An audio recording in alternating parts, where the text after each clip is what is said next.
Time's lovely. It's just got wheels. And a steering wheel and a top speed of 65 miles an hour. How fast does your home move? I haven't got anything, actually. Oh, and you're bitching to me. Actually, I paid less for the Porsche than I did for the motorhome. And I didn't pay very much for the motorhome. It's the breakdown of the family unit that I blame.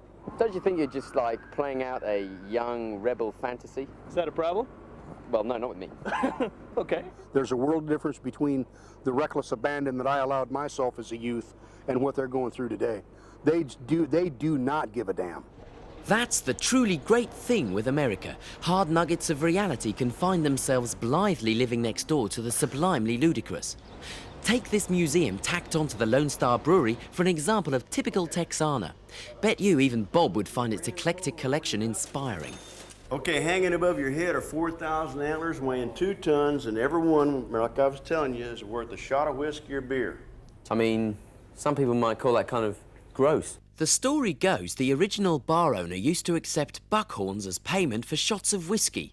It got a bit out of hand when thirsty cowboys started turning up with larger and deader things, but how could kind Mr. Frederick refuse? I can bet you $10 I can tell you the age of any one of those antlers on that chandelier. You point to one and I can tell you the age, guaranteed. That one? For $10, 1 year. What? It's 1 year old. They're all 1 year old. That's right. That's not fair. He cheated. He cheated. They shed them every year? They shed them every year and regrow back, so they're all 1 year old. Right. They Now- shot them every year. Huh? They shot them every year. Yes, they fall off every year and regrow Oh, they back. shed them. Yeah, right. While it can't have been too good for his coffers, he must have had some interesting birthday parties. It was a match made in heaven when Mrs. Frederick developed a thing for snakes, exchanging bits of them for booze, presumably when her mister wasn't looking. She collected some 32,000 rattlesnake rattles in her lifetime and used a lot of them to make pictures, words, and sayings, but she didn't use every one in a picture, word, or saying. Right. But 32,000 is a bunch. It was then that the museum developed a life of its own. His antlers are weird and different and fuzzy. A bit cactus-like. Yeah, look like a cactus. Diet problem? Well, no, a little Bulimic? bit different. I mean, he was zipping along. He jumps a barbed wire fence. Yeah. He don't get enough oof to his jump, and when he hits the other side, he starts talking in a high-pitched voice. I see. Yeah, he heard something real valuable to himself. Testosterone problem? A little bit. It changes the hormones and all kind of stuff, you know, when that happens. I'll bear that in mind. This little lamb has 1 head and 8 legs. It was going to be twins, but a trick of nature merged it together, and it was stillborn. Was that does that come from 3 Mile Island? No, no. This happens every now and then. Have you ever seen dressed fleas? I can't believe it. That's absolutely foul. Look at this. Dressed fleas. But that was nothing. Things really got gross near Dallas. This is Ross Perroch. This is Liver-Roche.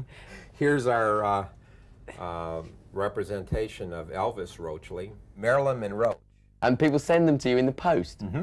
And we used to have a contest where we would judge people that would dress up their cockroaches, and that was the inspiration for me to open the Cockroach Hall of Fame Museum here in Plano, Texas. We have the boys on the beach here. This is a very popular scene. And, Sweet. It really takes a lot of time.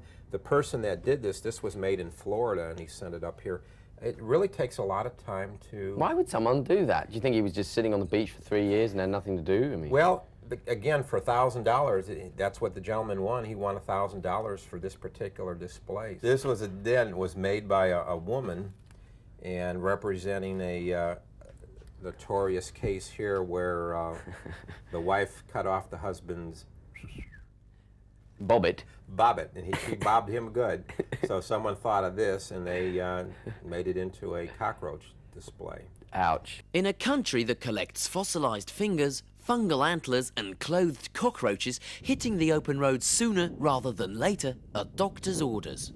The most famous open road in America used to be legendary Route 66.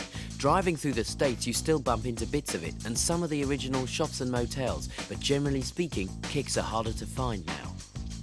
Straight ahead of me, we have Interstate 40, the modern replacement for the legendary Route 66. To my right, we have a town called Amarillo, lying in the northern panhandle of western Texas, famous for livestock and gas production. It now sits on 90% of the world's helium reserves. And here we have a field sown with barley and 10 upended Cadillacs.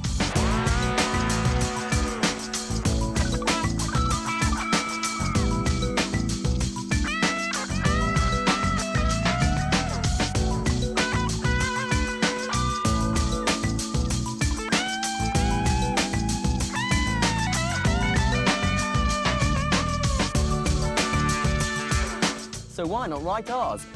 Dan, Charlie and Steve, Yankee, Doodle, Dan. Kiss, kiss, kiss.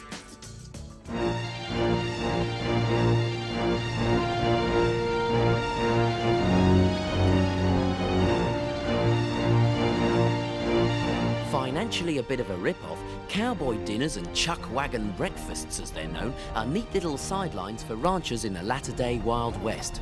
They takes your money, they drives you to a scenic spot, they shoves cowboy food down you. But as per norm, it's the information exchange with your fellow travellers that makes it worth the cankers. This is my mother, and this is my sweet little grandma. This is my dad, and you've probably never met anybody with a heart transplant. He's a heart transplant victim. Dinner's ready! Dinner time. I feel like a big He-Man of a cowboy. What they used to do apparently is stick all their food onto one plate because it saved on the washing up. So you got your steak here with your beans and your pieces of bread, which of course is sweet, mixed up with your peaches. It's actually not too bad taste, you know, steak and peaches. Yeah. What do you think, Charlie? Not bread, it's biscuit. Oh, is it? Biscuit.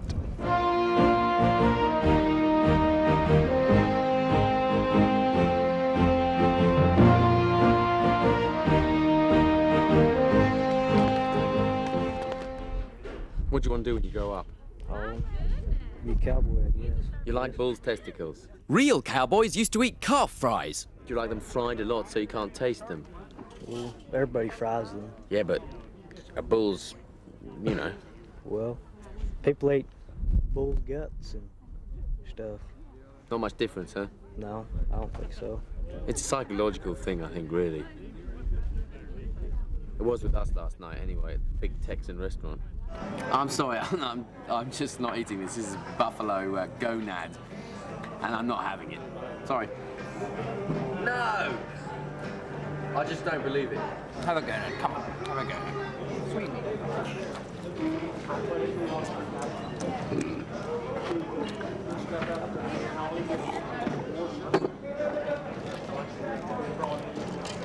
Yeah, couldn't taste it at all.